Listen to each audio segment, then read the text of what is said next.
It's a pleasure for me to open the afternoon session and to represent our next guest lecturer, Jose Manuel Gomez-Perez, who is Director of Language Technology Research at Expert.ai and works in intersection of different areas of artificial intelligence and structured knowledge and neural models to enable machine translation. So he will talk today about artificial intelligence that reasons with scientific text and images. And the floor is yours. Okay, thank you very much for the kind introduction. Let me share my screen. Yes, we see. Can you see my slides? We see the presentation. Okay. Yeah, everything is fine. Okay. Okay, today we're going to talk a little bit about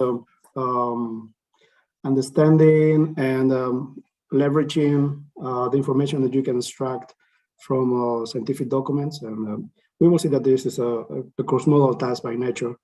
And we will try to see the different stages in which this can be done and how it is being done currently through a number of research work that we've been doing in the last few years.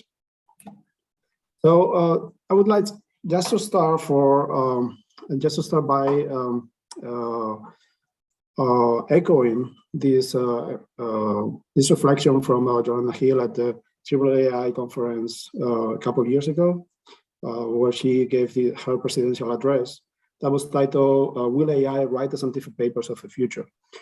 Here she reflected on how the scientific enterprise had evolved during time, from the times where we only had individual contributors. Remember the times of Darwin or Einstein and so on. And then this was evolving to more and more complex scientific tasks, more and more complex problems that needed to involve interdisciplinary teams of tens and dozens and hundreds of, today even thousands of people working on a problem in order to solve it.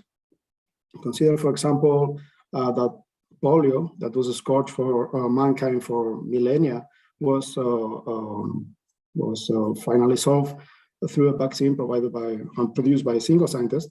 And while now we are dealing with diseases like glioblastoma, which is a very aggressive type of cancer that develops very quickly and it's very hard to treat, or more recently even the global pandemics of COVID-19, which involves a lot of people and they're extremely complex to deal with. So yeah, definitely the scientific endeavor needs AI. AI has become an imperative in order to tackle the complexity of current scientific research. So what role can AI have in science? Well, we can have AI that assists scientists by helping scientists manage information, for example, extracting information from documents and then doing something actionable with that. We can also have AI that understands scientific content and is able to answer questions or summarize documents or checking hypotheses against those documents. And we can also have AI that does science. And this involves, for example, being able to have AI systems that make their own, formulate their own hypotheses, scientific hypotheses, research questions, and these kind of things, which requires higher abstraction level. So in this talk, we're going to focus on the first two, and we're going to give a glimpse of how we think the third one is going to be. So the first thing is first reflection that I would like to make is that a little AI goes a long way. I mean, for example, in this system that we have here that we produced recently in a project where we are collaborating for the European Open Science Cloud, we applied text mining techniques in order to extract information from scientific literature And with the metadata that we extracted, we were able to implement a number of applications. Like, for example, this application, which is the search and recommendation that we call the collaboration spheres. And here the goal was to reduce the cognitive load exploring scientific repositories. You know, it's a huge amount of information, and we need to make it easy for scientists to explore it. So here, what you can do is to drag and drop, for example, objects of research, like a scientific bibliography that are relevant for you, or other uses from a scientific network community. And you can drag and drop these elements in the center of a sphere, the context of interest, and the system will provide you with recommendations based on the metadata associated to that content. This is helpful because it enables some kind of exploratory search through examples. So you don't even have to formulate a query. It's just a system interpreting what you're looking for. And then you engage in a game of setting the context, discovering, and then iterating. Hopefully this is also helpful for to realize the fair vision of findable, accessible, interpretable, and reusable scientific data. But of course, it's not as easy as saying, okay, I have a text mining system, I just plug it in and I obtain all the metadata that I require. Because scientific language is very complex. It is domain specific. You require verticalized terminology. This involves specialized lexical resources, for example. You have problems like homonymy, also with name entities. You may be talking in the same document about Galileo, the space probe, which is like a satellite or something like this, or the scientist, and you need to disambiguate that. There are many multiple word expressions in scientific literature, and here in that table we can see some of those. Comparing, that was a study where we compared the multiple word expressions and the number of single word expressions in a Springer Nature SciGraph. For example, in adjectives or noun phrases and nouns, the difference is overwhelming. And of course, there are very few labeled data sets that you can use to train downstream tasks or a specific task for natural language processing. And in order to deal with complexity, as usual, we have these two approaches. We have the machine learning tower, and we also have the symbolic tower. With the machine learning tower, we have, it has nice properties, like, for example, the more data you have, the better models that you will have. It's scalable. Of course, many of the current benchmarks or leaderboards are dominated by this kind of approaches. On the other hand, it's data hungry. A priori, it's some kind of a black box, so it's hard to explain. There is a strong debate about whether or not this kind of approaches, particularly when we are talking about language models, have a true understanding of real-world semantics and pragmatics. And then there's a risk of bias if training, if we train our models on data that can also contain some kind of bias. On the other hand, on the symbolic side, this is the good thing is that this is based on resources like a knowledge graph and rules that are usually well curated.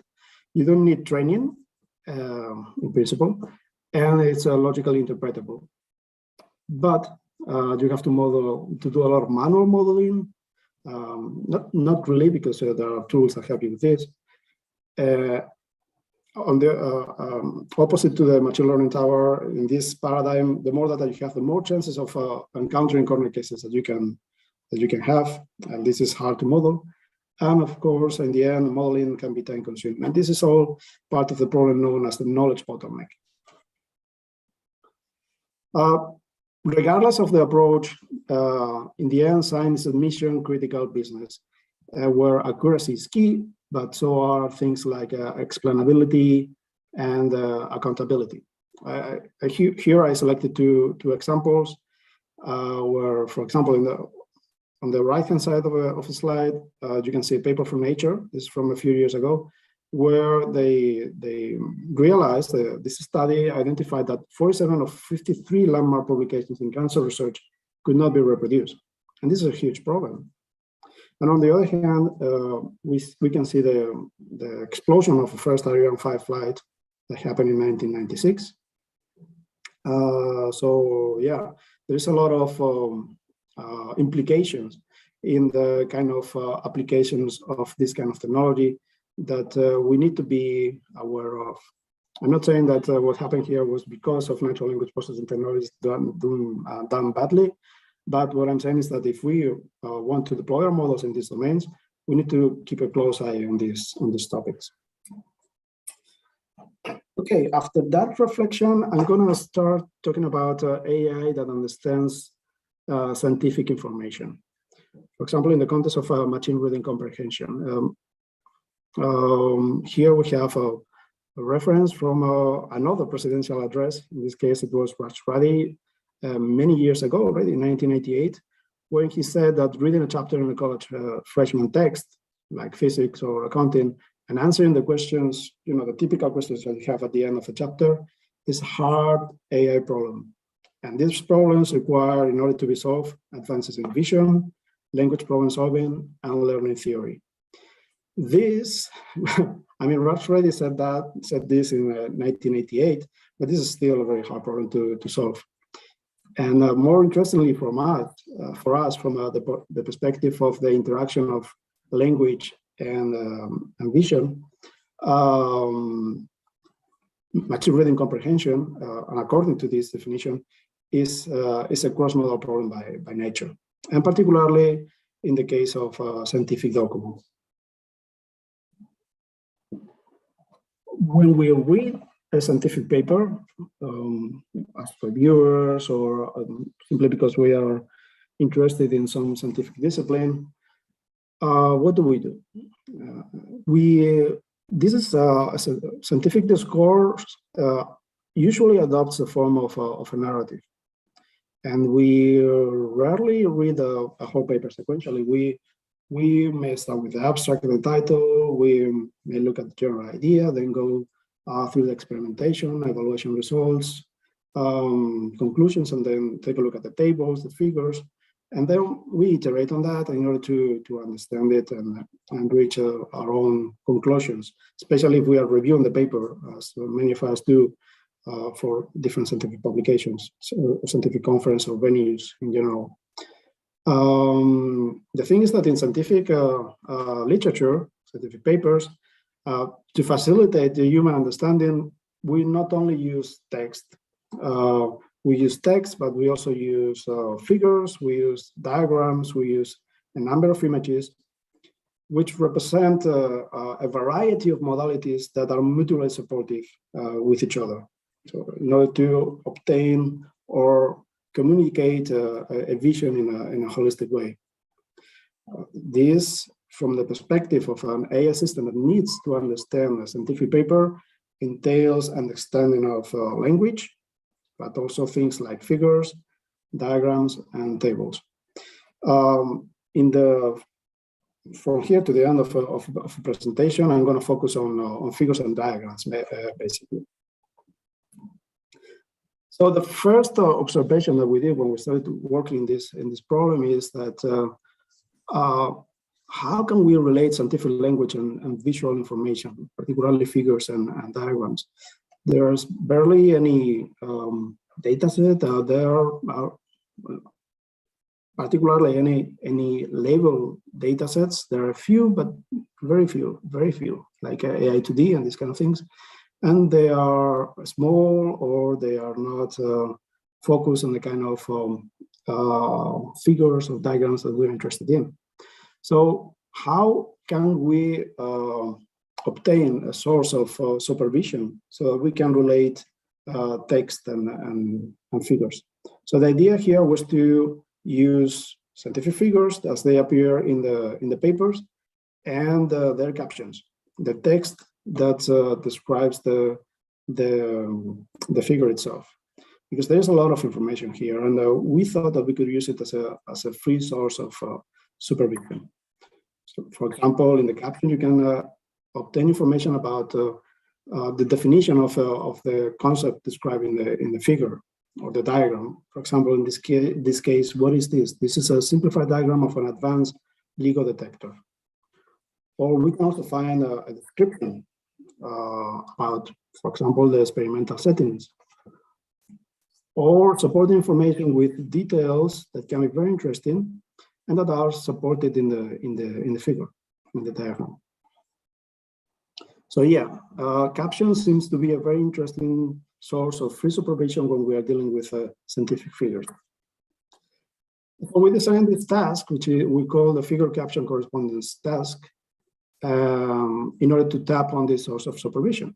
And you can see this as a sort of pre-training task, where you're going to use this architecture to transfer knowledge between the representations of both modalities, the language modality and the vision modality.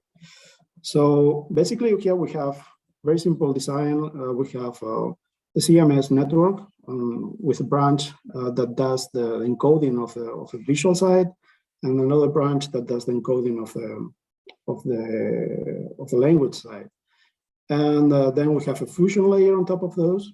And the task here is to see if this image, this diagram here, and this text here, this caption, correspond with each other or not.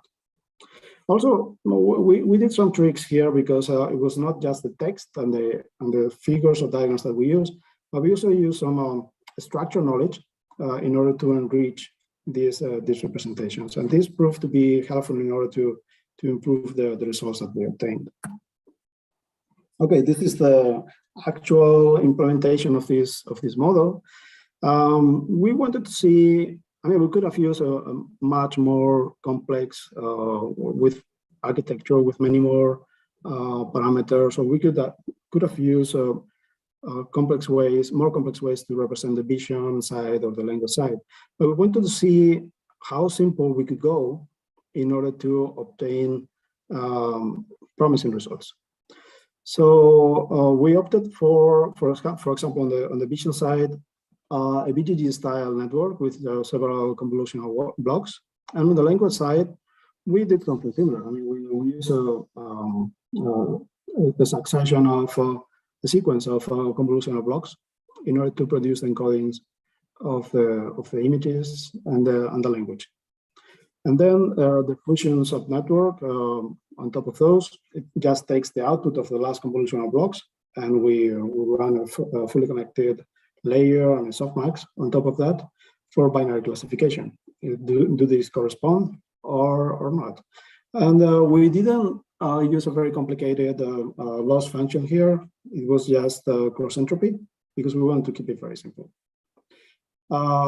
We trained this model on top of data, papers, scientific publications coming from different sources, mainly Semantic Scholar and SciGraph, which are the main resources that we use. And for the enrichment part, we use semi-structured knowledge coming from Wikipedia, and we also use our knowledge graph, the knowledge graph that we have in Expert.ai, which is called SciGraph, and is very similar to WordNet conceptually. So some results. Well, the first thing to say here is that the figure caption correspondence task, in the end, with the different enrichments and that we obtained, very good result, 84.35 of accuracy, which was very, very good. And we also saw that this pre-training task was very good in order to enable, this kind of cross-modal knowledge transfer between modalities. This was useful to discriminate the visual language information, and then we applied this in several downstream tasks. I haven't included this here, but you have it in the paper. Like, for example, multimodal retrieval, retrieving the diagram or giving the paragraph, the caption, or the other way around, categorization over the, for example, the SciGraph taxonomy, and question answering. And we also saw that the semantic enrichment that we did increased the performance in both the figure caption correspondence task, the pre-trained task, and the classification and downstream tasks like classification. We also conducted here some kind of qualitative analysis. And what we did was to look at the features captured by the last convolutional blocks on the visual branch. And we focus on a number of visual entities that were particularly well captured from the data. So, for example, we focus on whisker plots, different types of plots, like whisker plots or Western blots that are very much used in DNA sequencing.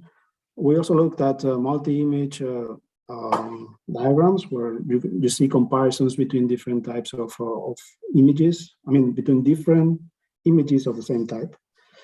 We also looked at images or figures where you could see a combination of different figures, like, for example, a whisker blot and a Western blot, or histograms and these kind of things.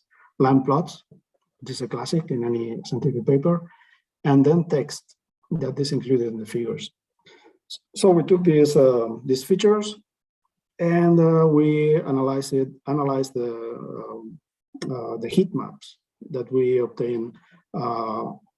We wanted to see how they were activated, how these features were activated when we gave the network this kind of visual information.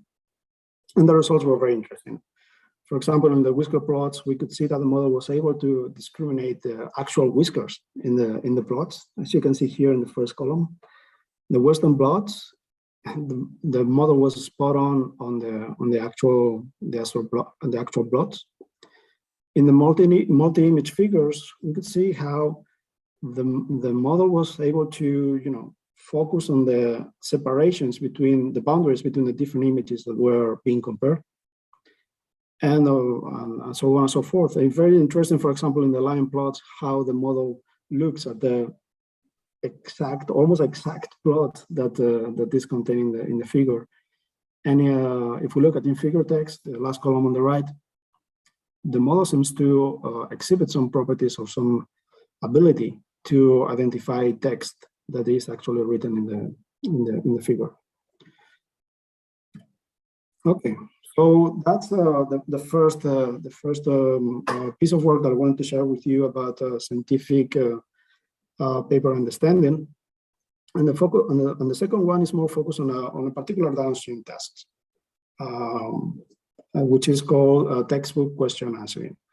So in this case, what we did was to take the TQA dataset produced by the Allen Institute.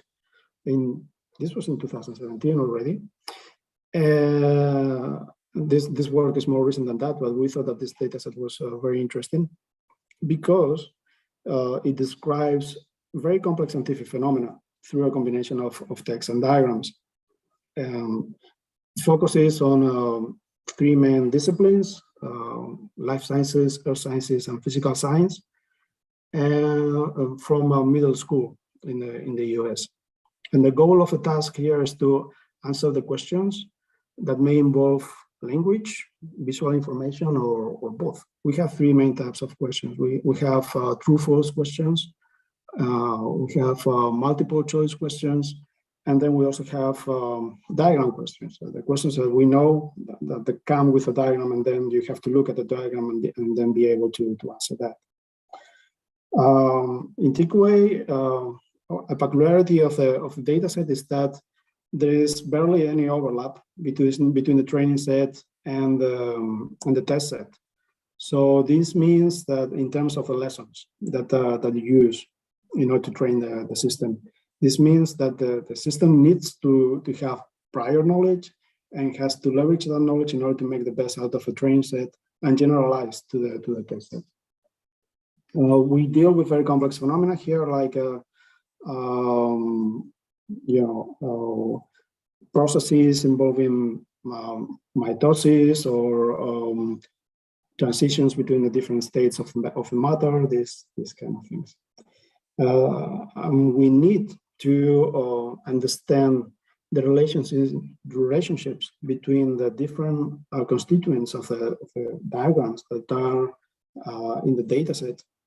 We need to capture that semantics in order to be able to answer the question. So there are many different issues, many different things here that need to be dealt with in order to have an effective model. It's a difficult task. For example, you can see here that before the artwork, this was the state of art.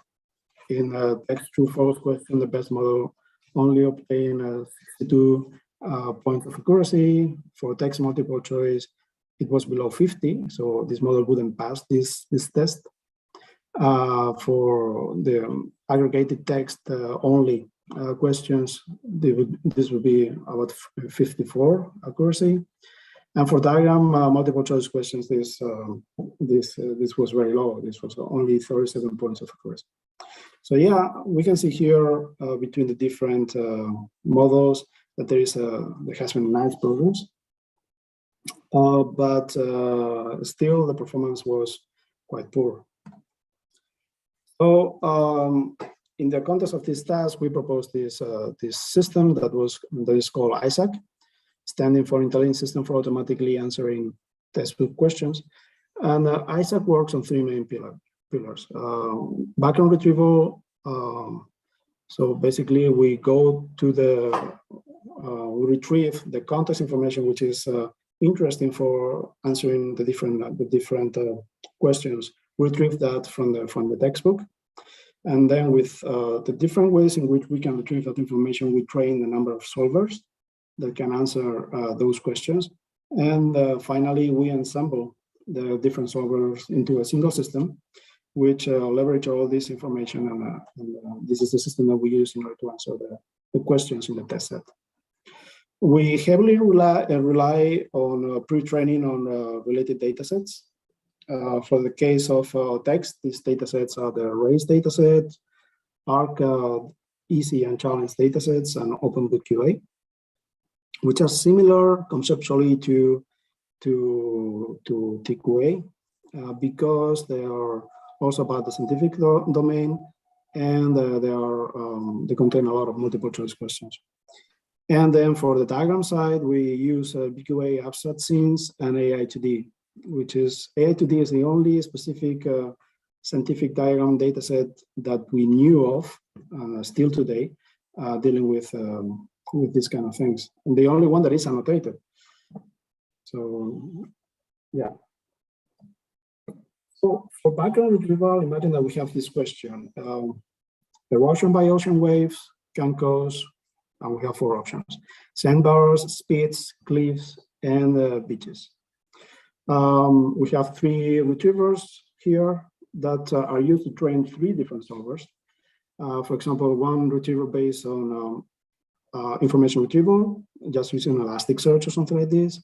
We have another one based on next sentence prediction, given the question, and another one which uses nearest neighbors, nearest neighbors algorithm based on the encoding of the question. And as you can see, each of the retrievers produces or focuses on very specific part of the textbook dealing with this question.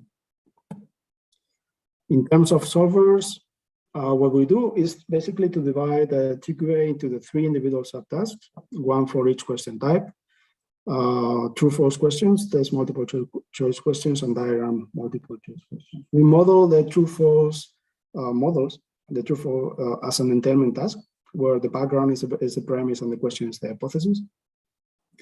The text multiple choice question, basically we take the background, the question, and different answers, and we give it to a transformer in order to obtain the right encoder and calculate the correct answer. And therefore, diagram multiple choice, we apply a combination of the models that we use for text multiple choice questions, plus some bottom-up and top-down attention. So this means the bottom-up and top-down attention means that we use, for example, a system like YOLO to extract the regions of interest from the diagram, and then we make the representations, the visual representations of these regions of interest, attend to the question and obtain a weighted representation of these regions. Okay, this is the overall architecture. As you can see here, this is a classical VQA architecture. We have a language branch we give Roberta Large, which is our textual encoder here, we give the passage, the background information for that question, the question itself, and each of the different answer options. We calculate an encoding, and on the visual side, we extract the number of visual features from the diagram. In this case, visual feature vectors and positional vectors. We compose this in a single vector for each of the regions of interest. We concatenate it with a textual representation and calculate the attention of the visual representations of each region of interest with respect to the question. We put it all together, and then we use this in order to predict the score over the different answer options. Okay. Yeah, this is basically the result of a weighted sum over the regions of interest. Okay, by doing this very quickly, we obtain much better results than the previous state of the art. And actually, well, there are more than 19 points of accuracy over the previous state of the art as an average. This is very significant. Not only that, but our system was able to pass the exams, the middle school's exams for health science, life sciences, and physics with very good grades, actually.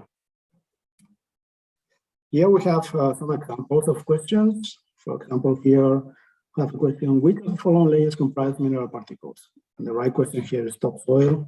We see the regions that are selected and the attention, where the attention is here on the topsoil thing. Similarly with the other two examples that I have here. So we can see that the visual representations are actually informed by the question, and there's more emphasis on those areas of the diagram that are relevant in order to answer the question.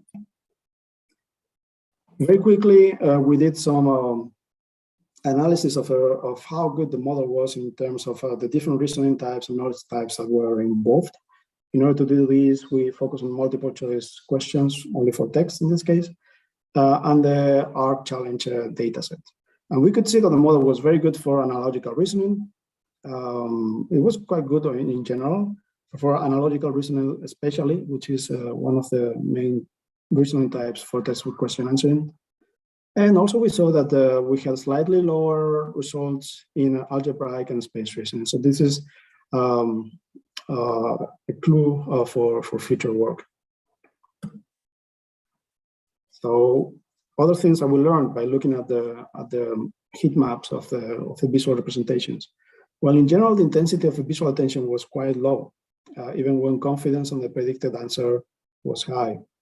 This is something that still requires investigation. Also, because the difference between the different options in the multiple choice diagram questions was not very big, probably because of the previous thing. And also things that we need to look at, which are also consistent with the previous results, is this question about can Isaac count? I mean, how good is it actually with visual algebraic knowledge and visual experience? This is other work that we did where we compare the self-attention method in transformers with classical feature selection methods for tasks in scientific literature like classification.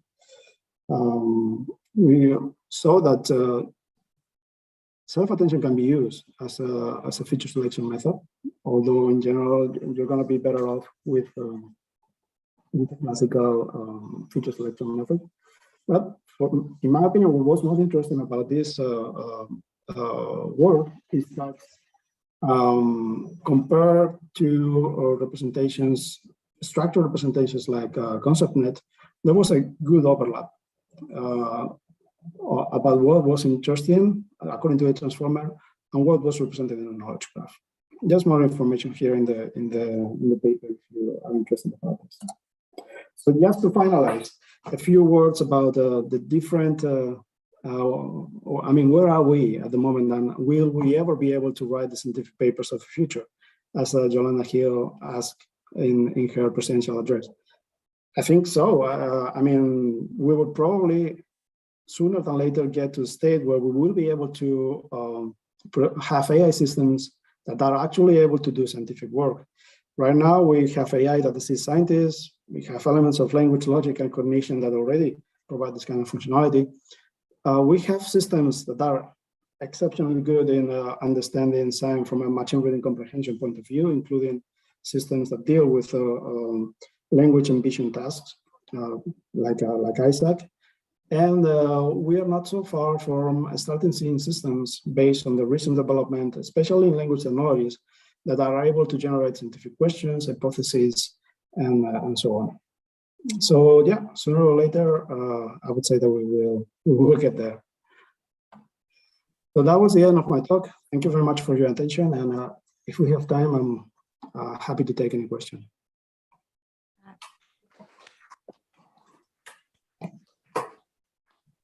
Thank you very much.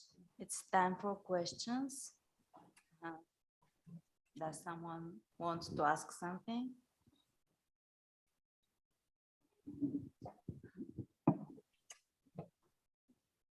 In the meantime, I would like to say that I mean, one of the main problems that we have in order to do this, to take this quantum leap between AI that understands science and AI that does scientific work, is related to data sets.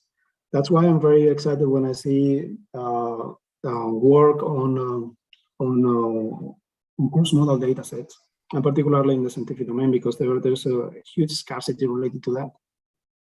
And also in that sense, we need new paradigms that are not only data-driven, but also are able to reuse already structured knowledge and new supervision methods. For example, related to prompting and not only fine-tuning, or self-supervision. We need to go beyond that. Yes. We have make some time question. before questions. Okay, thank you very much for